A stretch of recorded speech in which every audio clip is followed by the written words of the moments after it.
성도 여러분 안녕하십니까? 교인 집회에 초청을 해주셔서 감사를 드립니다. 저는 이번 공주지구 지구신학의 전체 말씀의 주제는 구속의 시간표입니다. 학교 다닐 때 시간표 따라서 학교에 준비물 준비해서 가셨죠? 시간표는 선생님이 만듭니다. 선생님이 시간표를 만들어서 학생에게 주면 학생들은 그 시간표에 따라서 책도 준비하고 준비물도 챙겨서 갑니다. 선생님은 그 나누어준 시간표대로 수업을 합니다. 그래서 1교시 수업이 마치면 다음 시간은 무슨 수업인지 시간표를 통해서 알 수 있습니다. 그럼 예수님은 사람의 구원을 위해 일하실 때 계획 없이 일하지 않습니다. 예수님은 정확한 시간표를 주셨습니다. 그 시간표에 따라서 사람을 구원하시는 일을 하는데 일명 구속의 시간표입니다. 그 구속의 시간표는 절기입니다. 7절기가 구속의 시간표인데 하나님이 인간을 구원하는 그 구속을 하나의 공간에다가 담아놓은 표가 있습니다. 그건 뭘까요? 구속의 공간표. 이런 말은 잘 하지는 않는데 하나님이 인간을 구원하는 그 전 과정을 하나의 표에다가 담아놓은 게 있습니다. 공간에다가 담아놓은 게 있습니다. 그게 뭘까요? 그게 성소예요. 구속의 공간표가 성소라면 구속의 시간표는 7절기입니다. 그러면 구속의 시간표와 구속의 공간표가 연관이 될까요? 아주 밀접한 연관이 있습니다. 그래서 7절기와 성소는 굉장한 밀접한 연관이 있습니다. 왜냐하면 첫 번째 절기가 6월절이고 이 6월절은 번제단을 가리키거든요. 십자가를 가리킵니다. 대속죄일, 지성소 봉사를 이야기합니다. 어쨌든 한번 두 가지를 섞어 볼 텐데요. 저는 이번 기간 동안 이 7절기를 가지고 이루어진 과거의 이야기도 하겠지만 그것의 상징적인 의미를 살펴보고 지금 예수님이 하고 계신 것, 또 앞으로 하실 일, 그래서 우리가 이 구속의 시간표를 잘 따라가는 그런 공부를 한번 해보도록 하겠습니다. 날짜 이런 거는 조금씩 하면서 말씀을 드리겠습니다. 첫 번째 절기가 6월절입니다. 저는 이 시간 먼저 첫 번째 6월절의 의미를 좀 살펴볼 터인데 십자가 앞에서라는 제목을 붙였습니다. 6월절은 넘어간다라고 하는 그러한 단어적인 의미를 가지고 있습니다. 유대 성력으로 1월 14일이었습니다. 우리가 지금 알고 있는 1월달 그런 달력은 아닙니다. 모르셔도 되겠지만 지구신학이니까 한번 공부하는 셈 치고 1월달은 니산월이라고 불렀습니다. 모르셔도 괜찮습니다. 여러분 우리나라에도 달력이 2개 있잖아요. 양력이 있고 음력이 있잖아요. 주로 농사를 지을 때는 음력에다 많이 맞추고 여러분 유대인들도 달력을 쓰고 있었습니다. 근데 하나님이 이스라엘 백성들을 이집트에서 출애굽해 내실 때 그때 달력을 바꾸라고 그럽니다. 그래서 달력을 쭉 써오다가 출애굽하는 그 달에 1일에 새로운 1월달로 씁니다. 그걸 우리는 유대 성력이라 그럽니다. 그 성력이라 그러고 이전에 쓰던 달력을 밀력이라 그럽니다. 그래서 이 성력과 밀력은 6개월 차이가 납니다. 성력이 1월이면 밀력은 7월이고 밀력이 7월이면 성력은 1월이에요. 어쨌든 간에 출애굽기 12장에 보면 달력을 새롭게 쓰라 그러는데 그때부터 1월달이에요. 그래서 여기에 있는 유대 성력 1월달은 현재 요즘 우리 왜 달력을 어떻게 하냐면 3월 중순에서 4월 중순이 요게 유대 성력 니산월 한 달이에요. 그러니까 1월 14일이 6월절이기 때문에 우리 지금으로 한다면 3월 중순에서 4월 중순이 한 달이니까 거기다 14일을 더하면 3월 말 혹은 4월 초가 6월절이에요. 이것이 너희가 그 정한 때에 성회로 공포할 여호와의 절기들이니라. 첫째 달 40날 저녁은 여호와의 6월절이다라고 말하고 있습니다. 원래 의미가 뭐고 상징하는 의미가 뭔지를 좀 아시면 좋겠습니다. 2번 빨간 부분만 한번 읽어보겠습니다. 시작. 출애굽을 통한 이스라엘의 구원을 기념하는 것이 당시 6월절 절기의 의미였습니다. 노란 부분만 읽습니다. 여호와께서 애굽 사람에게 재앙을 내리실 때에 애굽에 있는 이스라엘 자손의 집을 넘으사 우리의 집을 구원하셨느니라. 그래서 이게 집을 넘었다는 게 뭐예요? 여러분 담 넘어간다 할 때 뭐라 그러죠? 월장한다 그러죠. 그 월자가 넘어간다는 뜻입니다. 피가 발려진 집을 넘어갔기 때문에 유월절이라 그러고 그 출애굽한 그 구원을 기념하는 것이 유월절의 의미였고요. 이것이 상징하는 의미는 빨간 부분만 읽겠습니다. 세 번째 시작. 그리스도의 십자가 희생을 상징합니다. 왜냐하면 거기에 어린 양을 잡았기 때문에 그렇습니다. 여기 고린도전서 5장 7절은 이렇게 말씀합니다. 우리의 유월절 양, 곧 그리스도께서 희생되셨느니라. 십자가 희생을 의미합니다. 여러분 성소에서는 매일 번제를 드렸습니다. 그들이 잘못했을 때 제물을 가져오기도 했고 그들이 가지고 오는 제물에 상관없이 매일 2번 번제를 드렸습니다. 그래서 이것을 상번제라 그랬습니다. 아침에는 몇 시에 드렸는가 하면 오전 9시에 드렸어요. 오후에는 몇 시에 드렸냐 하면 오후 3시에 드렸습니다. 그래서 여러분 예수님께서 십자가에 달리신 시간이 마가복음에 보면 몇 시냐면 오전 9시. 예수님이 십자가에서 몇 시간 계시다가 돌아가셨는가 하면 6시간 계셨어요. 그래서 예수님이 십자가에서 운명하신 시간이 오후 3시에 상번제가 드려지는 2번의 제사 시간에 십자가에 매어 달리고 십자가에서 운명합니다. 양 잡는 시간도 그 시간이었습니다. 유월절에 굉장히 중요한 것이 많지만 지켜야 될 규례를 양과 관련된 것만 살펴보면 그렇습니다. 어린 양을 택하여 유월절 양으로 뭐하고? 잡고 일단 죽여야 되었습니다. 그 다음에 우슬초 묶음을 가져다가 이 우슬초가 소우자에 무릎 슬자가 되어 있습니다. 그래서 이렇게 소무릎같이 되어 있는 풀인데 우리나라에 있는 풀이 있어요. 근데 실제로 팔레스타인에 있는 풀은 그게 아니에요. 그러니까 비슷하기 때문에 이름을 우슬초라고 번역했는데 우리나라 우슬초하고는 좀 다릅니다. 작은 풀이에요. 그거에다가 피를 적셔서 문 인방과 좌우 설주에 뿌려야 했습니다. 그리고 그 뿌린 집 안에 아침까지 한 사람도 문 밖에 나가면 안 되었습니다. 이게 피와 관련된 것이었고 그 다음에 그 밤에 고기를 불에 구워서 먹어야 되었습니다. 어린 양 고기를. 피는 바르고 그 피 바른 집안에 머무르고 그 양의 고기는 급하게 무교병과 함께 먹어야 했습니다. 그러니까 여러분 이게 뭘 의미하는가 하면 예수 그리스도를 집안에 머무르는 집에 뿌리고 그 고기를 먹으면서 어린 양 대신 예수 그리스도와 완전히 하나가 되는 것을 이야기했습니다. 연합이죠. 완전히 예수님의 생명과 그분의 의를, 그분의 희생을 내 것으로 받아들인다라고 하는 의미가 유월절 피와 어린 양의 피와 그 고기를 먹는 것으로 나타났습니다. 자, 우리는 이제 너무 그 부분에 있어서 실질적인 의미보다는 이게 상징적인 의미가 중요하기 때문에 오늘은 예수 그리스도가 어떻게 십자가에서 희생되셨는지 그것이 어떻게 우리가 피를 바르고 내 마음에 피를 바르고 그분의 희생의 공로를 바르고 그분의 고기를 먹는 실질적인 연합을 이룰 수 있는지를 좀 살펴보겠습니다. 첫 번째 우리가 예수님의 십자가 앞에 가면 용서를 배우게 됩니다. 뭘 배운다고요? 용서를 배우게 됩니다. 누가복음 23장 33절 34절은 이렇게 말씀합니다. 해골이라 하는 곳에 이르러 거기서 예수를 십자가에 못 박고 두 행악자도 그렇게 하니 하나는 우편에 하나는 좌편에 있더라. 이에 예수께서 이르시되 빨간 부분 함께 읽겠습니다. 시작. 자기들이 하는 것을 알지 못함이니이다 하시더라. 그들이 그의 옷을 나눠 제비 뽑을세. 여러분 여기 예수님이 십자가에 매어 달리면서 드린 첫 번째 기도예요. 가상칠언의 첫 번째 기도고 첫 번째 말씀이었습니다. 여러분 이 구절에서 아버지가 저들을 사하여 주옵소서라고 말할 때 저들이 누굴까요? 저들. 아버지 저들을 사하여 주옵소서. 저들이 누굴까요?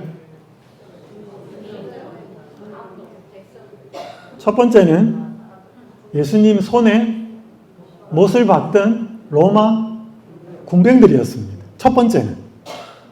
그 다음에 예수님을 저주하고 조롱했던 유대 군중들이기도 했습니다.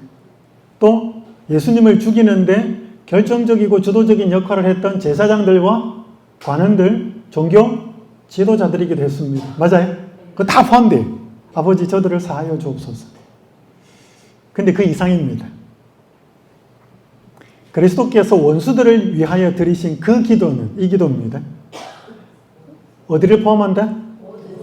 온 세계를 포함한대. 그것은 이 세상이 시작한 때로부터 끝날 때까지 이 땅에 살았거나 앞으로 살게 될 모든 죄인을 포함한대. 모든 사람에게 하나님의 아들을 십자가에 못 박은 죄가 놓여있대. 노란 부분 읽겠습니다. 시작. 용서는 모든 사람에게 값없이 제공되었대.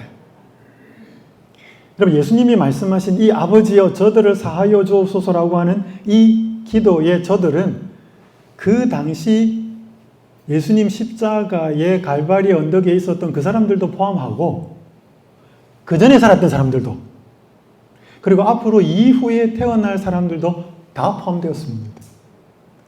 여러분과 저도 포함되었어요? 여러분과 저도 포함되었어요.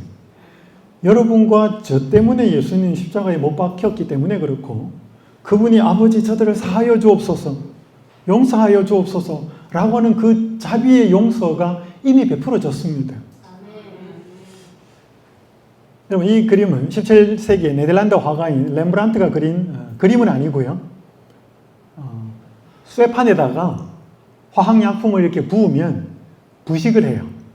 그러면 이게 쇠판이 약간 조금 약해집니다.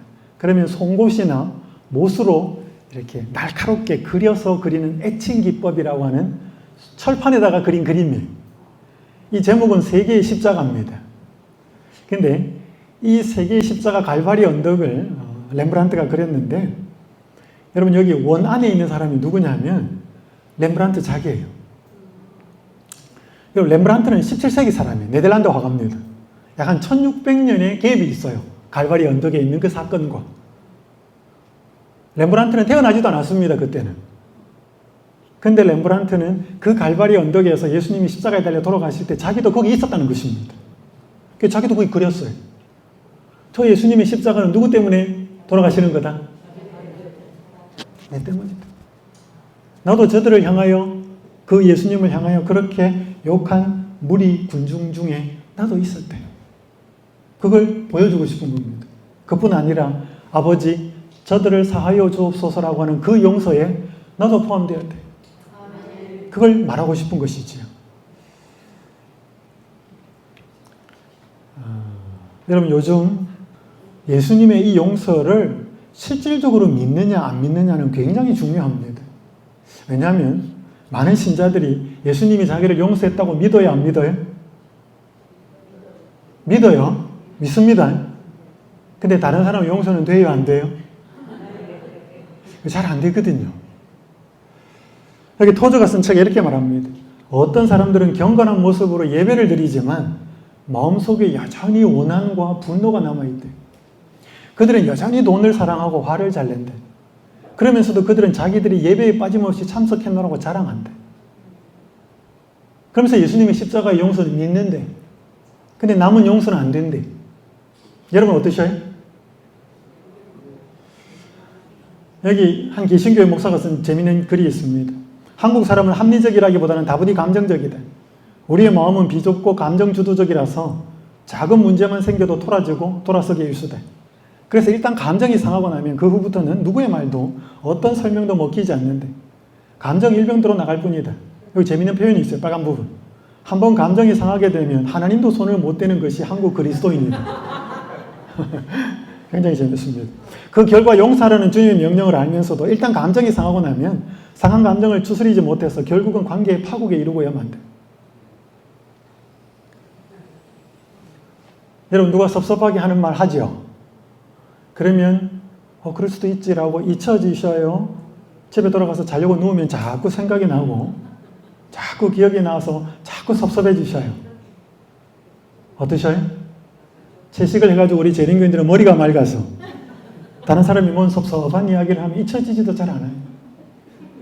근데 우리는 또 예수님이 십자가 용서를 믿는데 여러분 예수님이 십자가 용서를 정말로 믿으면 우리에게 어떤 일이 일어나는지를 좀 살펴보겠습니다.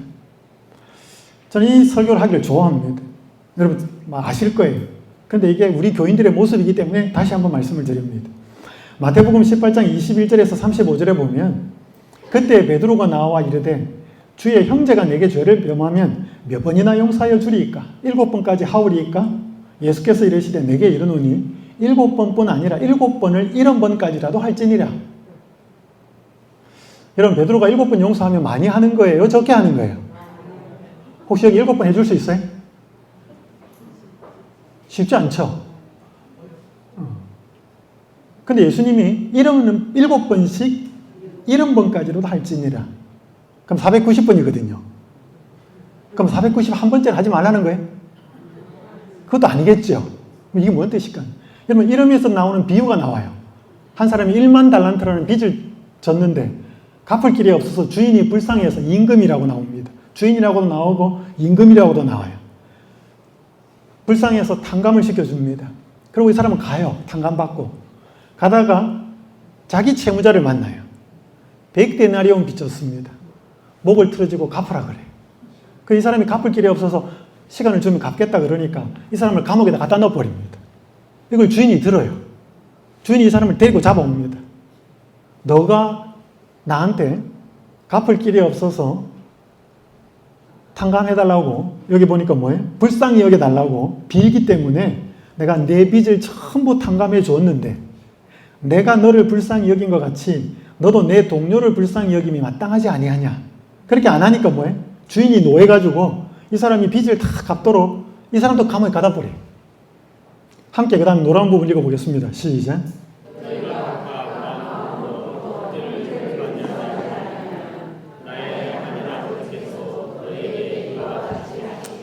자, 이거 굉장히 이제 시험거리가 되는 말씀입니다. 자, 1만 달란트 탕감과 1만 100데나리온의 현재 가치를 좀 알아야 이 비유가 이해가 쉽습니다. 1달란트는 예수님 당시에 6,000데나리온이었습니다. 데나리온은 하루 일당이에요. 그게 6,000일이라고 보는 돈이에요. 그럼 하루 일당이 요즘 얼마인가요? 꽤 비쌉니다. 그죠? 싸게 하겠습니다. 일당 10만 원으로 잡겠습니다. 요즘 일당 10만 원으로 하면 일 안 합니다. 그럼 6억이에요. 1만 달란트는 동그라미 4개가 붙어야 됩니다. 6만억이에요. 6만억이라는 단어가 없어요. 6조입니다. 적은 거예요? 많은 거예요? 엄청나게 많은 거예요. 적어도 1만 달란트는 단위가 조예요. 굉장히 많은 겁니다. 100데나리온은 100일이라고 보는 돈이고 하루 일당을 1,000만 원으로 잡았을 때 10만 원으로 잡았을 때는 1,000만 원이에요. 그래서 1만 달란트와 100데나리온의 비교를 하면 6조 대 1,000만 원이에요. 근데 감이 안 잡히잖아요. 그래서 동그라미 3개씩 떼겠습니다. 그러면 60억하고 만 원이에요. 자, 감이 좀 잡히시나요? 저는 만 원은 잡히는데 60억은 안 잡힙니다. 이런 돈은 있어 보지를 못해서. 자, 생각해 보셔요. 내가 채무자인데 60억 채무자인데 갚을 길이 없어서 채권자가 그 돈을 탕감해 줬습니다. 내 60억을. 그리고 나는 가다가 내가 만 원 빌려준 사람을 만났어요. 신경질 내면서 그 사람 목을 틀어지면서 갚아라 이놈아. 만 원.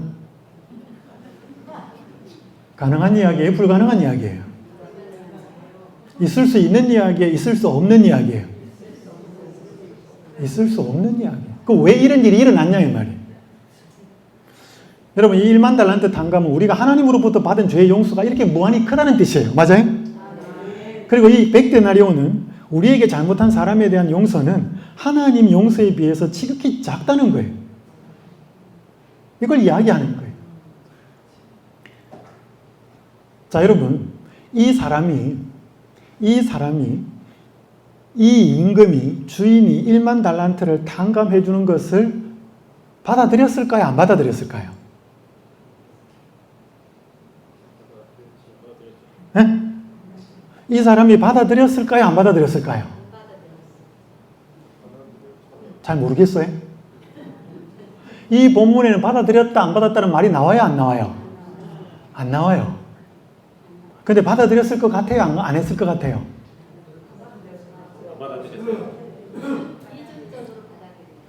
이중적으로. 또 굉장한 신학이 나오는 것 같습니다. 이중적으로. 네, 무슨 뜻인지는 잘 모르겠지만, 이중적으로. 자, 이 비유의, 이 예수님의 말씀의 결론이 이거예요. 너희가 남을 각각 마음으로부터 형제를 용서하지 않으면 나의 하늘 아버지께서 너희에게 이와 같이 하시리라. 자, OX 퀴즈 하겠습니다. 지구신학이니까 대답 잘 하셔요. 오늘 우리가 마음으로부터 형제를 용서하지 않으면 우리 하늘 아버지께서도 우리를 이와 같이 용서하지 않는다. O라고 생각하시는 분 손 드셔요. 솔직하게 하셔요. 자, 손 내리시고 몇 분 드셨습니다. 우리가 형제를 용서하지 않아도 하나님 아버지께서는 우리를 용서하신다. 이 말 X다. 손 드셔요. X도 써 있습니다. 손 안 드신 분은 뭐예요? 잘 모르겠어요? 자, 이 마태복음 18장 35절을 액면 그대로 읽으면 O예요, X예요? 액면 그대로 읽으면 X예요, 우리 촬영하시는 분? 이 문자 그대로, 이 마태복음 18장 35절을 읽으면, 문자 그대로 읽으면 O예요, X예요? 문자 그대로 읽으면 굉장히 어려운 거 봐요. 너희가 각각 마음으로부터 형제를 용서하지 아니하면 나의 하늘 아버지께서도 너희에게 이와 같이가 뭐예요? 용서 안 한다는 거예요. 그러면 문자 그대로 읽으면 O예요, X예요? O예요. 문자 그대로 읽으면. 그럼 아까 O라고 손드신 분은 놔두고 X라고 손드신 분 다시 들어보셔요. 자, X라고 손든 분은 이게 틀렸단 말이잖아요, 그러면. 그렇죠. 왜 틀렸어요?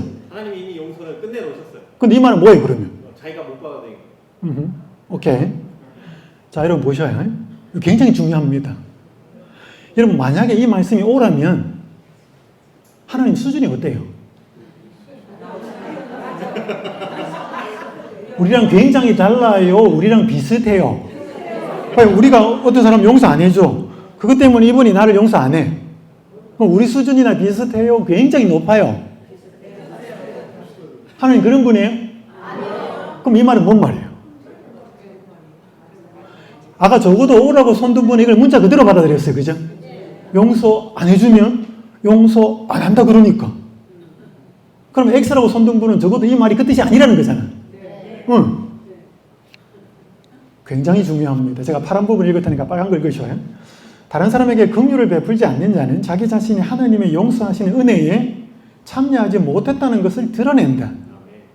우리는 남을 용서했기 때문에 용서받는 게 아니라 남을 용서한 것처럼 용서받는다. 빨간 글자 읽습니다. 시작.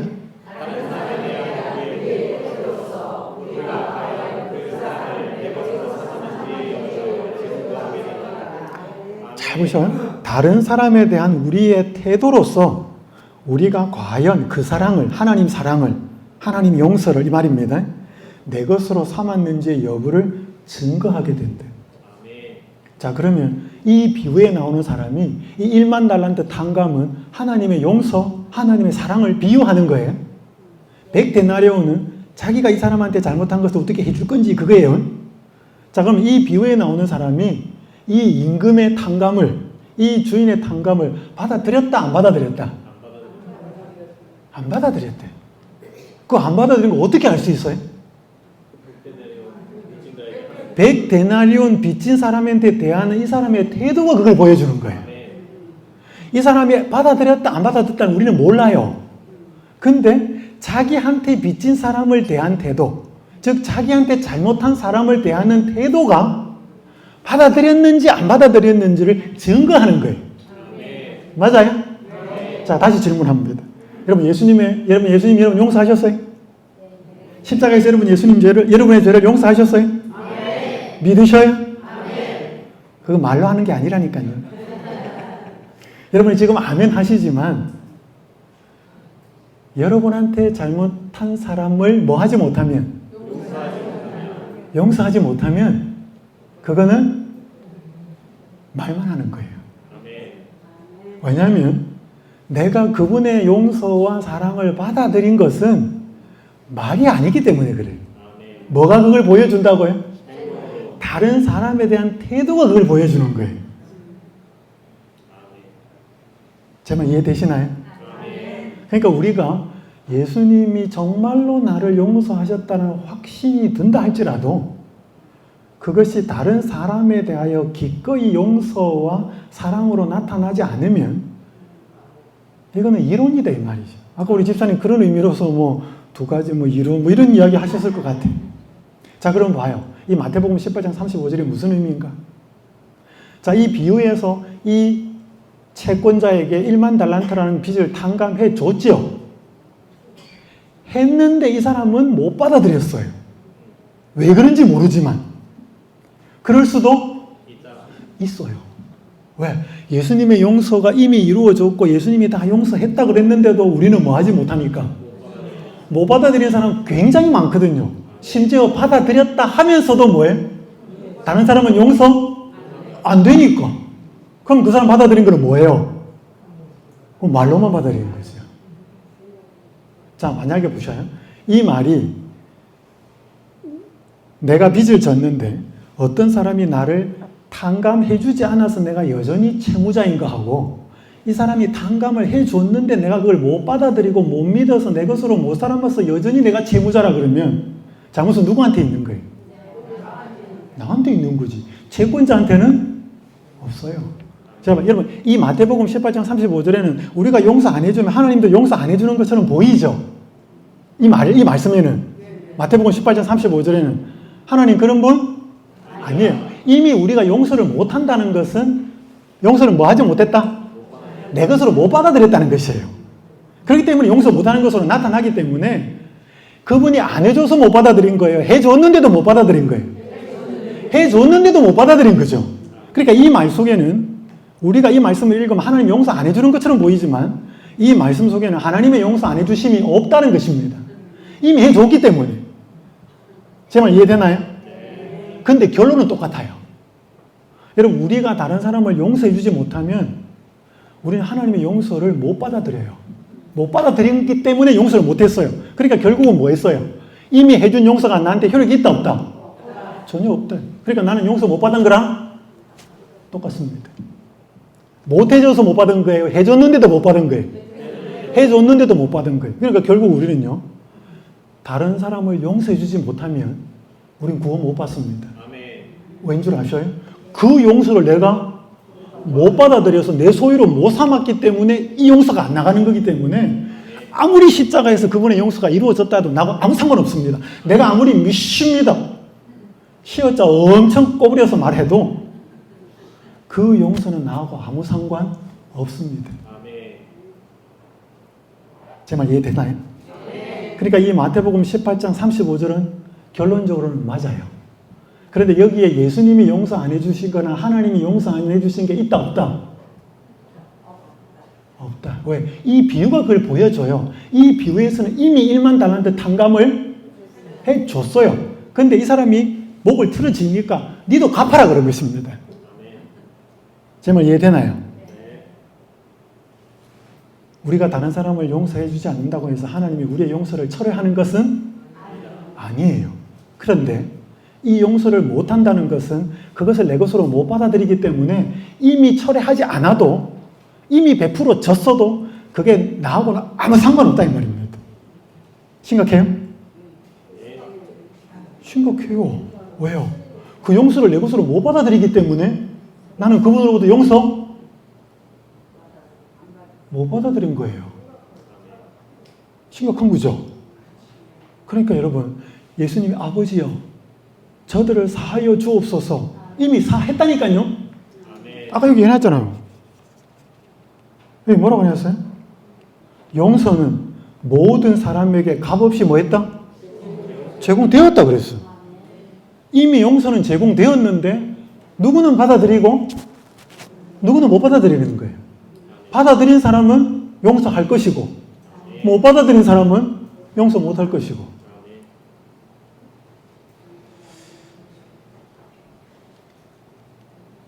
어떤 사람이 길을 가다가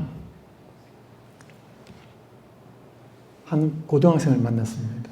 잠깐 오라고. 가요. 그랬더니 호주머니에서 지갑을 꺼내가지고 10,000원을 줍니다.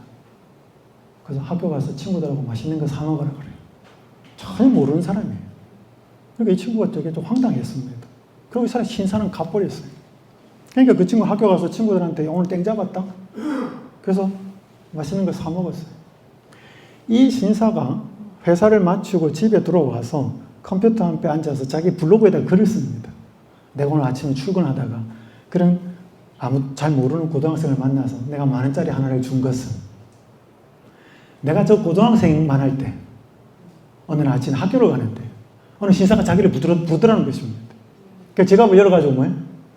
10,000원짜리 하나를 꺼내가지고 학교에서 친구들하고 맛있는 거 사 먹어 그랬다는 것입니다. 그리고 10,000원을 받아온 거예요. 그리고 이상한 사람 다 봤다. 그러면서 친구들한테 내가 오늘 아침에 학교 오다가 이런 사람 만났는데 이 10,000원이 그거 받은 거다. 그래서 한턱 낸 거예요. 근데 그게 이 남자의 생각과 마음속에 잊혀지지가 않는 거예요. 기억에 남아있는 거예요. 그럼 나도 언제 기회가 되면 한번 해봐야지. 그러다 그날 한 거예요. 자, 여러분 보셔요.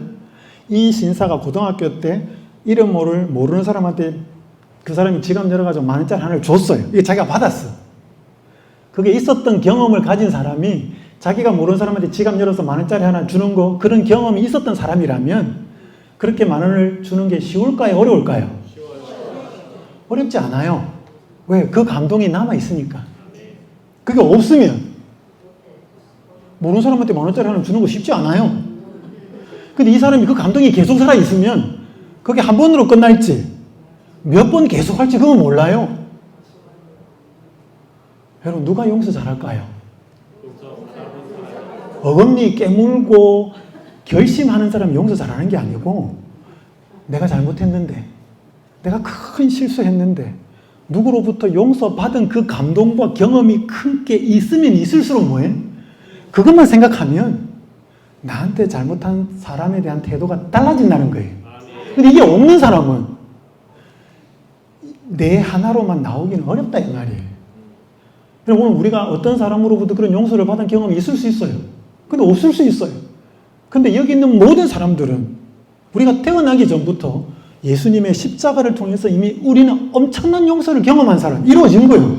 여러분 그게 1만 달란트 탕감이라는 거예요. 이미 이루어졌어요.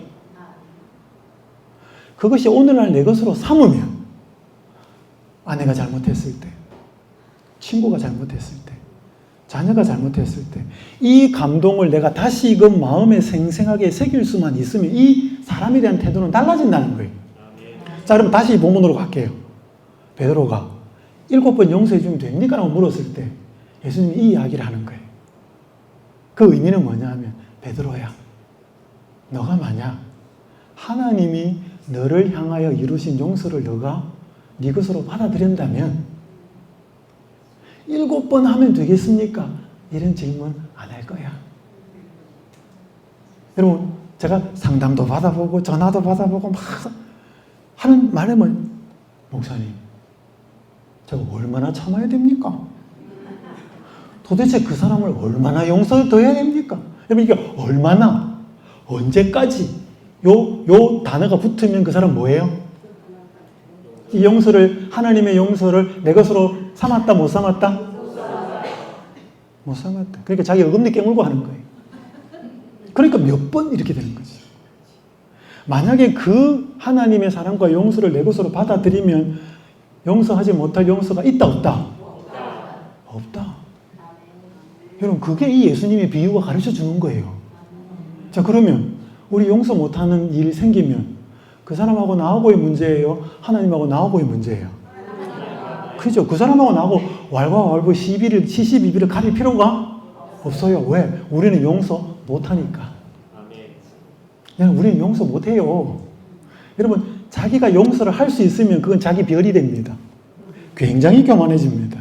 그리고 그 사람이 잘해줄 때는 그 용서가 효력이 계속 발생하다가 그 사람이 못하면 뭐예요? 옛날에 해준 용서가 튀어나옵니다.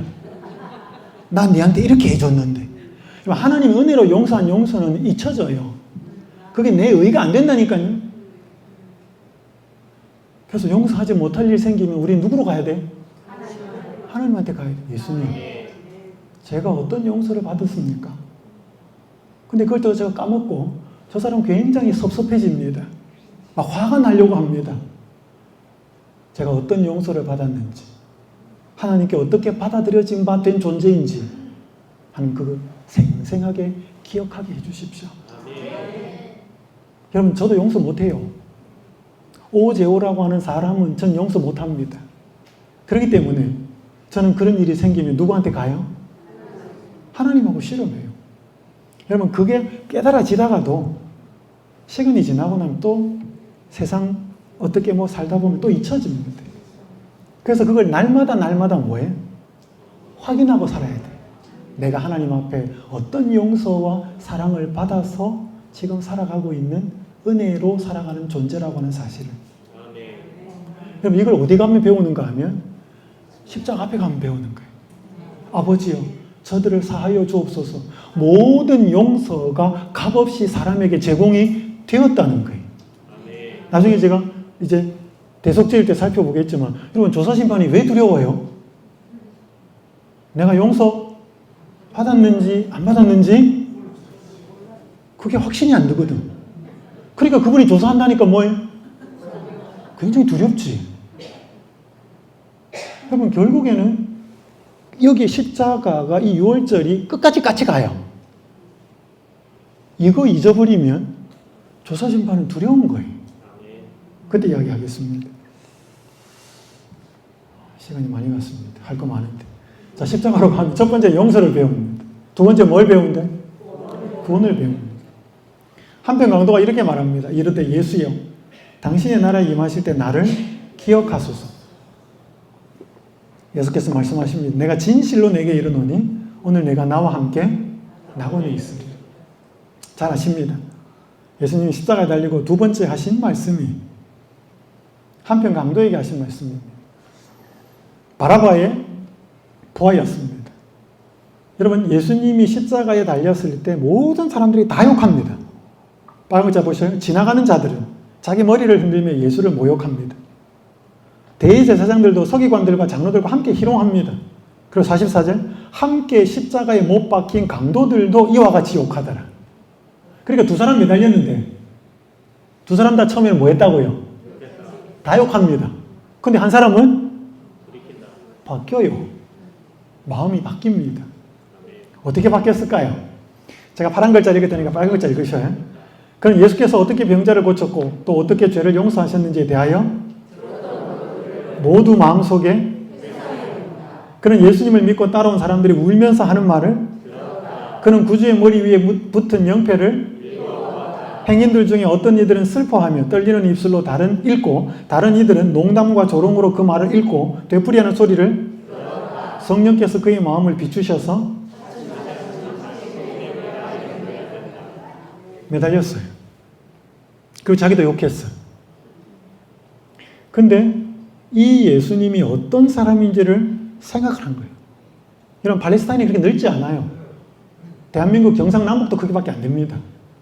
그러니까 예수님이 어디에서 무슨 일 했다는 것들이요, 이 사람이 모를 리가 없어요. 생각해보고 들었던 것을 떠올려보고, 사람들이 예수님 십자가 지고 올라갈 때 여인들이 따라오면서 울면서 했던 말 생각해보고, 예수님이 이 머리 위에 있는 그 폐에 붙어있는 유대인의 왕이다.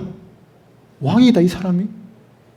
생각해보고 자꾸 그 예수님에 대해서 생각하고 그러니까 뭐예요? 차츰 확신의 고리가 연결된대. 한 방에 예수가 구주라는 사실이 깨달아지지 않아요. 차츰. 듣는 거 중요할까요? 예수님이 어떤 분이신지 생각하는 거 중요할까요? 여러분, 그게 믿음으로 연결되는 고리예요. 그래서 로마서 10장 17절에 이렇게 말합니다. 믿음은 어디에서 나오고? 들음에서 나오고, 들음은 그리스도의 말씀으로 말미암는. 그래서 이 한편 강도, 십자가에 달려서 예수님에게 구원을 요청한, 하나님의 나라에 나를 기억해달라는, 나를 불쌍히 여기주고 나를 구원해달라는 이 한편 강도의 고백을 보면 구원이 어떻게 이르러 오는지를 보여주는 겁니다. 구원은 말씀을 들어야 돼. 근데 그게 금방 믿겨지지 않아요. 생각해보고 또 생각해보고 차츰. 한 예입사님이 연수원에 오셨어요. 일주일 교육자 평신도 프로그램에 참석을 했는데 안식일 마칠 때 간증을 하셨어요. 60대 후반에 있는 여집사님, 한 시골의 조그만 교회의 여집사님이셨어요. 근데 이분이 간증을 하는데 저는 수면제를 먹지 못하면 밤에 잠을 못 잡니다. 근데 이번 일주일 동안 수면제 하나도 안 먹고 연수원에서 잠 잘 잤습니다. 그래요. 그래서 너무 기쁘고 감사하다고 막, 그리고 간절하고 내려갔어요. 근데 이분이 한 2, 3개월 뒤에 연수원에 또 오셨어요. 연수원이 너무 좋아서 또 왔다는 거예요. 그리고 이분하고 저 개인적으로 이야기를 좀 했어요. 근데 이분이 당뇨가 있대요. 근데 자기는 과자를 너무 좋아한대. 과자를 못 끊겠더래. 근데 연수원에 갔다 오고 나서 과자를 끊었다는 거예요. 그리고 자기가 신경안정제를 늘 먹고, 밥 먹고 나면 소화가 안 돼서 소화제 먹고, 그리고 약을 달고 살았다는 거예요. 근데 연수원에 가고 나서부터 그 약 다 끊었다는 거예요. 그리고 마음에 이렇게 늘 불안해. 남편이 군인이었어요. 남편이 돌아가셨는데. 그 남편이 버럭 하면 막 저쪽에 가가지고 간이 쿵탁쿵탁쿵탁 뛰고, 그럼 또 약 먹고. 근데 연수원에 갔다 오고 나니까 마음이 너무 편해가지고 걱정, 근심을 하나님께 하나씩 내려놓기 시작했대. 마음이 너무 편안하더라고요. 그 연수원에 또 오셨어. 그때 제가 강의 중에 대쟁투 총서를 꼭 읽으면 좋겠다고 그렇게 하고, 그 연수원에 있는 다른 목사님이 그 보급판 한 세트를 선물로 줬어요.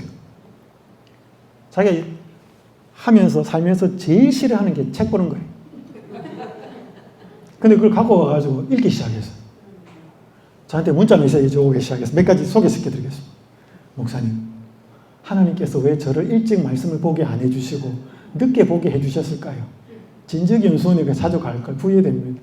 하나님이 안 보게 해주셨나요? 자기가 안 봤지. 책을 보기 전에는 취미가 뜨개질이었는데 이제는 책 보는 게 좋아요. 항상 가방에는 예언의 신책, 대쟁투 총서를 넣고 어디서든지 버스를 탈 때나 아무리 바빠도 50장씩은 읽습니다. 하루에 읽는 양이에요. 책을 가까이 하니 제 삶이 즐겁습니다. 목사님, 예언의 신을 다 보고 나면 목사님께서 다음 책을 추천해 주시면 감사하겠습니다. 목사님, 오늘 새벽에는 유난히 눈물이 납니다. 하나님께 부끄러웠어요. 그래도 감사하지요. 늦게나마 보게 해주신 것이요.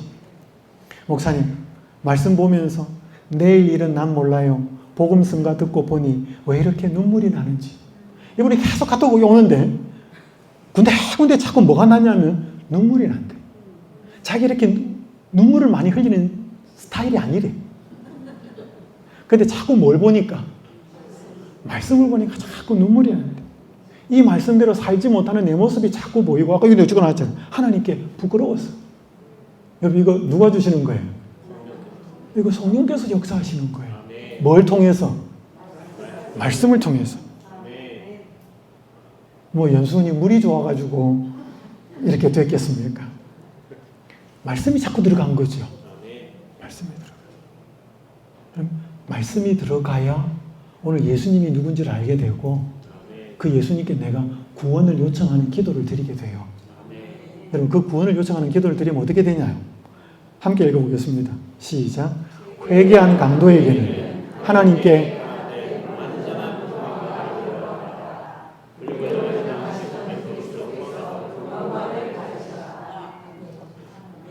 여러분, 구원이 뭐냐 하면 오늘 우리가 정말 예수님으로부터 구원을 누리고 받는다면, 물론 죽어가지고 뭐 영원한 생명을 얻기도 하겠지만, 예수님이 우리에게 구원을 허락하신다면 일단 우리의 마음에는 뭐가 생겨야 되냐면 평화가 생겨요. 여러분, 이 사람이 지금 평화가 생긴 곳이 어디? 이 사람 처해 있는 위치가 어디예요? 십자가에서 매달려 있다니까요. 숨 쉴 때마다 뭐가? 팔, 모든 고통이 이르러 오는 거예요. 여러분, 그 상황에서도 뭐가 있을 수 있는 거예요? 평화가 있을 수 있는 게 하나님 주시는 구원이에요. 그럼 오늘 우리 평화 좀 있어요? 평안? 평안 좀 있어요. 돈이 좀 있으면. 근데 평안이 좀 있다가 돈이 사라지면 평안도 같이 사라져버려요. 자식이 열받게 하면 뭐예요? 평안 다 사라져버려요. 남편이 자존심 상하는 말 하면 평안 다 사라져. 몸 건강할 때는 평안한데 몸 아프면 평화 사라집니다. 여러분, 우리가 가진 평화, 평안, 안식, 그거 다 어디에 좌우되는가 하면 환경에 좌우돼요. 그 환경을 잘 해주면 우리 마음속에 그거 있고 그 환경이 갖추어지지 않으면 다 사라집니다. 근데 여러분, 예수님이 주시는 구원은 그런 환경하고 상관없어요. 환경에 상관없이 내 마음에 평안이 이르러오는 게 예수님 주시는 구원이에요. 여러분, 이런 구원을 누리고 있으면 구원의 확신이 들까요, 안 들까요? 여러분, 구원의 확신은 장로교인들만 하는 거예요? 우리는 이런 구원의 확신을 못 누리고 살까요, 이 땅에서? 누릴 수 있습니다. 여러분, 여기 보셔요. 이 구원을 요청한 한편 강도에게는 완전한 평화가 있었고 그리스도께서 온갖 굴욕을 다 당하셔서, 그죠? 조롱하고 모욕하고 같이 십자가에 매달렸고, 그런 예수님은 뭘 받으셨다 그래? 영광을 받으셨다. 하나님, 예수님, 당신의 나라가 임하실 때 나를 기억하옵소서라고 말하는 것이 예수님은 뭐 받는 일이라고요? 영광 받는 일이라고요. 이거 왜 이렇게 가능할까요? 여러분, 예수님한테 달라고 하는 것, 올바른 것을 달라고 하면 예수님은 영광 받습니다. 여러분, 만약에 대통령한테요, 돈 100원만 주세요. 이거 굉장히 무시하는 거예요. 그럼 대통령한테는 뭐 좀 달라 그래야 됩니까? 저는 기업에 사장짜리 하나 주십시오. 아니면 저 어디 무슨 장관짜리 하나 주십시오. 뭐 준다고 해서 다 주는 건 아니지만 대통령 그거 줄 수 있어요? 권한이 있으니까. 여러분, 예수님한테는 우리가 뭘 요구해야 될까요? 건강하게 해주십시오. 우리 아들, 딸 좋은 대학 가게 해주십시오. 남편 사업 잘 되게 해주십시오. 여러분, 그거는 저기 기업 높은 분에 있는 저기 돈 많은 사람한테 부탁해도 되는 거예요. 근데 예수님만이 해줄 수 있는 부탁을 할 때 예수님은 영광을 받아요. 그게 뭐예요? 십자가에 지금 매어 달려가지고 지금 내가 몇 시간 뒤에 혹은 며칠 뒤에 죽는 그 한편 강도가 하나님의 나라가 임하실 때 나를 기억해 달라고, 나를 구원해 주십시오라고 하는 그 기도를 드릴 때 예수님은 영광을 받으셨어요. 왜요? 아무도 그 자리에서 예수님을 구세주로 인정 안 했거든. 다 욕했거든. 네가 하나님의 아들 그리스도면 내려와 봐라. 아무도 예수님을 메시아로 그리스도로 인정 안 했습니다. 그때 누구만 인정하는 거예요? 이 한편 강도가 당신은 누구다? 하나님의 아들 그리스도다. 그럼 그걸 인정한 거예요. 그러니까 그 하나님한테 하나님의 나라가 임할 때 자기를 기억해 달라는 거지. 그때 하나님은 영광을 받습니다. 여러분, 하나님한테 하나님만이 주실 수 있는 걸 요구할 때 하나님은 기뻐합니다. 저 대통령한테나 돈 많은 사장님한테나 부탁하는 거 말고 예수님 아니면 절대로 요구할 수 없는 그것을 그분에게 부탁할 때 그분은 영광을 받으신다. 그게 구원이에요. 여러분, 우리는 어느 누구에게도 구원을 요청할 수는 없습니다. 그리고 그분이 주시면 환경과 장소와 내 처지에 상관없이 우리의 마음에는 세상이 빼앗아갈 수 없는 평안이 이르러옵니다. 우리가 그걸 경험하고 사는 것이 뭐예요? 재림신자예요. 그거를 가능하게 하고 그런 것이 있다는 것을 보여주는 것이 어디에? 십자가예요. 십자가 앞에 가면 어떻게 구원을 얻게 되고 구원이라는 게 도대체 뭐고 우리가 그분께 이런 걸 요청할 때 그분은 어떻게 반응하시는지 십자가에서 그걸 경험해야 뭐예요? 우리가 피 바른 집안에 머무르고 그 불에 구운 곡식, 유월절 곡식 먹으며 예수와 연합하여 사는 유월절의 진정한 의미를 오늘 내가 누리고 산다 이 말입니다. 영수도 마찬가지고요.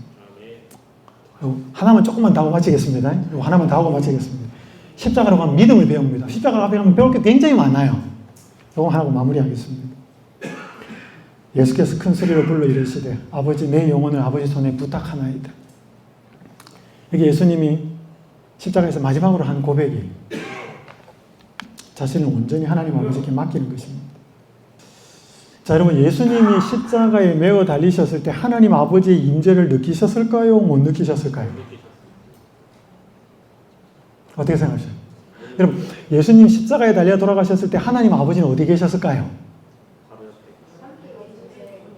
그 십자가에 계셨어요? 갈바리에. 근데 그걸 예수님 느꼈어요? 못 느꼈어요? 못 느꼈어요. 뭐 때문에? 죄 때문에. 그게 죄 때문이에요.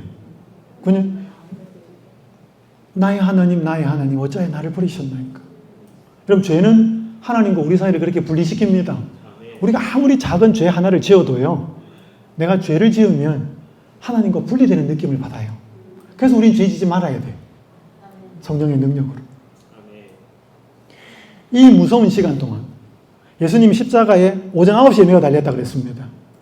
그리고 오후 3시에 돌아가시는데 정오 12시에 깜깜해집니다. 왜냐면 정오 12시면 태양이 밝게 떠야 되거든요. 깜깜해집니다. 흑암이. 여러분, 그 흑암의 자리에 누가 임하셔요? 하나님 아버지가 임재합니다. 시대수만 그렇게 나와요.